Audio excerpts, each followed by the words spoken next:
The forest went silent the moment Rex began to bark. Not the sharp, routine alert he used during training drills, but a desperate, throat-trembling warning that echoed between the old trees like a cry for help. Officer Daniel Hayes had heard that bark before, once, years ago, on the worst night of his career. It was the sound of something hidden. Something wrong. Something that did not want to be found. Before we go any further, if you believe in kindness, in second chances, and in the quiet heroes who walk among us, take a moment to like this video, share it with someone who needs hope today, comment your thoughts, and subscribe to the channel. Stories like this deserve to be remembered. The call had come in as a routine patrol request. Hikers had reported hearing strange noises near the old northern trail where the woods grew thick and ancient oaks towered like watchful guardians.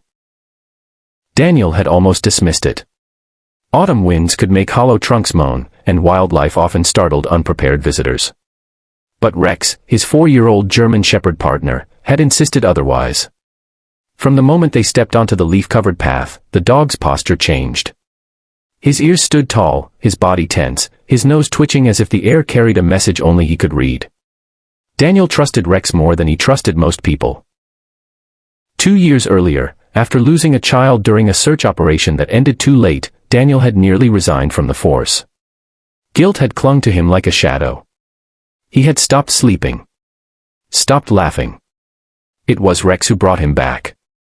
The dog would rest his heavy head on Daniel's knee during long nights at the station, silently reminding him that failure did not erase purpose. They had saved lives together since then. But the scar of that one loss never truly faded. The forest that afternoon was bright but strangely muted, the sunlight filtered through thick branches. The air smelled damp, like moss and old bark. They walked deeper than usual, past the main trail, toward a clearing where one enormous oak stood alone. Its trunk was wide enough that 3 grown men could not have circled it. And there, about 5 feet from the ground, was the lump. It bulged from the tree like a dark, swollen scar. Thick, hardened sap had blackened around it, giving the impression of something sealed inside. A red arrow sign someone had nailed nearby, likely to mark the hiking route years ago, pointed almost directly at it, as if fate itself were guiding them. Rex lunged forward, barking furiously, paws scraping against the bark. He was not attacking. He was pleading. Daniel's pulse quickened. He placed a hand on the tree's rough surface. It felt damp. Warmer than it should have been. The lump was unnatural, too symmetrical, too deliberate. He pulled out his service knife, hesitating for a moment. His instincts warred with reason. It could be nothing. A diseased growth. A hollow filled with sap. But Rex's whines were growing more frantic, almost panicked. "Easy," Daniel whispered, though his own breath had grown shallow. He pressed the blade into the darkened surface. The bark split with a wet crack. Thick sap oozed out first, dark and sticky. Then came something else. A faint, muffled sound. Daniel froze.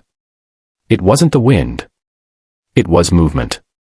His heart pounded so loudly he feared he might miss it again. He widened the opening, ignoring the sap that coated his hands. The smell changed, less like wood, more like something human. Stale air rushed out from within the hollow. And then he heard it clearly. A weak, trembling cry. For a fraction of a second, Daniel's mind refused to process what was happening. His muscles locked. The world seemed to narrow to the sound coming from inside that tree. Rex stopped barking. He whimpered instead, stepping back as if urging Daniel to act faster. With shaking hands, Daniel tore away more bark. The opening widened enough to reveal a small cavity carved deep into the trunk. Someone had hollowed it out intentionally. And inside, wrapped in a thin, dirt-streaked blanket, was a child. A little girl, no older than 6. Her face was pale, smudged with sap and soil. Her breathing was shallow, her lips cracked from dehydration. Someone had placed her inside and sealed the opening with bark and resin, hiding her in plain sight. Daniel's chest tightened. The memory of that lost child from years ago threatened to paralyze him again. The helplessness. The guilt. Not this time. He carefully lifted her out, cradling her fragile body against his chest. She weighed almost nothing. Her small fingers twitched weakly, brushing against his uniform as if confirming he was real. Rex circled them protectively, his tail low, eyes scanning the woods. Daniel radioed for emergency support, his voice strained but steady. He pressed his jacket around the girl, trying to warm her. "You're safe," he murmured, over and over, even though she barely seemed conscious enough to hear him. The minutes until the ambulance arrived felt endless. Daniel kept checking her pulse, terrified it might fade beneath his fingertips. He had never prayed much in his life, but in that clearing, kneeling beside an ancient oak, he whispered every promise he could think of. When paramedics finally rushed in, they worked quickly, carefully placing oxygen over her face.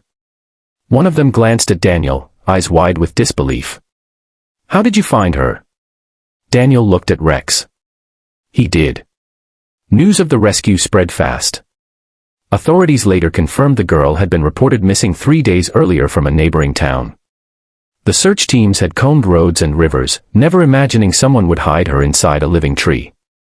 She survived. Against the odds, she survived. Weeks later, Daniel visited the hospital after she had regained strength. She sat upright in bed, clutching a stuffed dog someone had given her.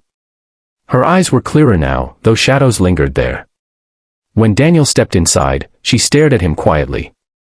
Then she smiled. It was small, hesitant, but it broke something open inside him. A wound he had carried for years loosened its grip. He realized that while he could not change the past, he could refuse to let it define his future. The investigation uncovered the person responsible, a disturbed individual who had known the forest well. Justice followed. But for Daniel, the real victory had already happened the moment he heard that faint cry through the bark. Rex received a departmental medal for bravery. There was a small ceremony at the station. Cameras flashed. Applause filled the room. But when it ended, Daniel knelt beside his partner and pressed his forehead gently against the dog's. "You saved both of us," he whispered. Because that day had not only rescued a child, it had rescued a man from the weight of his own regret. The old oak tree was later cut down safely to ensure nothing like that could happen again. But Daniel often returned to that clearing. Not to relive the fear, but to remember the lesson. Evil can hide in the most ordinary places. But so can hope. If this story touched your heart, please take a moment right now to like the video, share it with someone who believes in courage, and subscribe to the channel. And before we end, I have a special request. Comment the word hope below if you believe that even in the darkest places, light can still be found. Because sometimes, all it takes is one loyal heart, one persistent bark, and one person willing to listen, to change everything.